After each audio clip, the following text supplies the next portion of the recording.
بسم اللہ الرحمن الرحیم۔ عقیدہ ختم نبوت۔ اللہ تعالیٰ نے قرآن کریم کے اندر ارشاد فرمایا،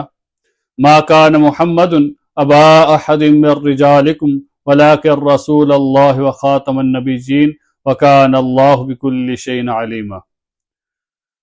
اللہ تعالیٰ نے قرآن کریم کے اندر ارشاد فرمایا کہ ما کان محمد ابا احد من رجالکم، یعنی کہ محمد صلی اللہ علیہ وسلم مردوں میں سے کسی کے باپ نہیں ہے۔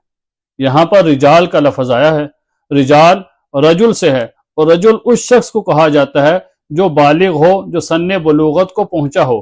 اللہ تعالیٰ نے حضور نبی کریم صلی اللہ علیہ وسلم کو بیٹے عطا کیے تھے، نرینہ اولاد عطا کی تھی، لیکن وہ سن بلوغت کو نہیں پہنچ سکے۔ ان سب کی وفات بچپن ہی کے اندر ہوئی، تو اس لیے فرمایا کہ ما کان محمد ابا احد من رجالکم، یعنی کہ آپ مردوں میں سے کسی کے باپ نہیں ہیں، مردوں میں سے کسی کے باپ نہیں ہے، اس لیے یہ فرمایا وَلَٰكِن رسول اللہ وخاتم النبیین، لیکن آپ اللہ کے رسول ہیں، وخاتم النبیین، اور نبیوں کو ختم کرنے والے ہیں۔ امام ابن جریر رحمۃ اللہ علیہ نے اس کا ترجمہ فرمایا کہ آپ مردوں میں سے کسی کے باپ نہیں ہیں، مردوں میں سے کسی کے باپ نہیں ہیں، لیکن اللہ کے رسول ہیں اور نبیوں کے اوپر بمنزلہ مہر کے ہیں۔ یعنی کہ فرمایا کہ اگر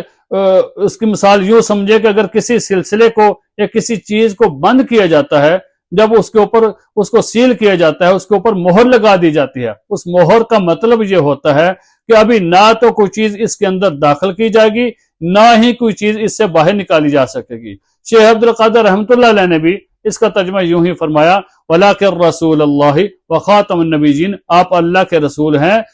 وخاتم النبیین، اور نبیوں کے اوپر مہر ہیں، یعنی کہ نبیوں کو ختم کرنے والے ہیں۔ خود حضور بخاری شریف کی روایت ہے، حضور صلی اللہ علیہ وسلم نے فرمایا لا نبی بعدی وسیکون خلفاء، فرمایا کہ میرے بعد نبی کوئی نہیں ہوگا، وسیکون خلفاء، خلفاء ہوں گے۔ ابن ماجہ کی روایت کے اندر فرمایا کہ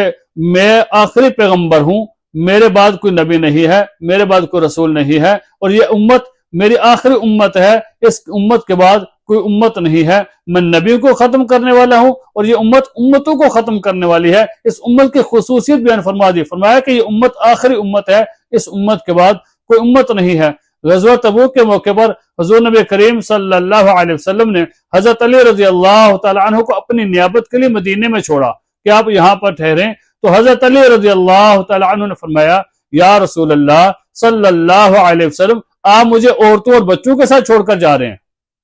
حضور صلی اللہ علیہ وسلم نے فرمایا علی، کیا تو اس بات کو پسند نہیں کرتا کہ انت منی بمنزلت ہارون من موسیٰ، فرمایا کہ تم میرے لیے ایسے ہے جیسا کہ موسیٰ علیہ السلام کے لیے ان کے بھائی ہارون علیہ السلام، لیکن فرق صرف اتنا ہے کہ ان کے بعد جو ہارون علیہ السلام تھے پیغمبر ہوئے، نبی ہوئے، لا نبی بعدی، میرے بعد کوئی نبی نہیں ہے۔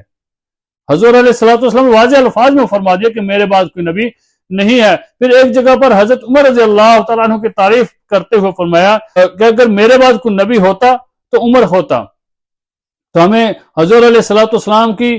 حدیث سے واضح بات معلوم ہو رہی ہے کہ آپ کے بعد کوئی پیغمبر نہیں ہے، آپ کے بعد کوئی رسول نہیں ہے، بلکہ ایک حدیث کے اندر فرمایا کہ اللہ تعالیٰ نے ایک نبوت کا ایک محل تعمیر کیا، قصر تعمیر کیا، اس میں ایک اینٹ کی جگہ باقی تھی، فرمایا کہ اس جگہ کو میں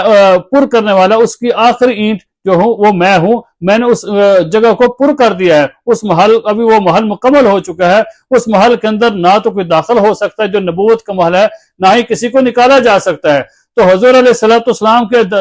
حدیث سے، قرآن کریم کی آیت سے ہمیں واضح دلیل معلوم ہوتی ہے کہ حضور علیہ السلام آخری پیغمبر ہیں، آپ کے بعد کوئی بھی نبی نہیں ہو سکتا، جو بھی دعویٰ کرے گا وہ جھوٹا ہوگا۔ خود حضور علیہ السلام نے فرمایا کہ میرے بعد 30 دجال کذاب ایسے آئیں گے جو دعوی نبوت کریں گے، اور ہر ایک وہ یہ کہے گا کہ میں نبی ہوں، وہ سارے جھوٹے ہوں گے۔ پھر ہمیں آج کسی کے اوپر اعتبار نہیں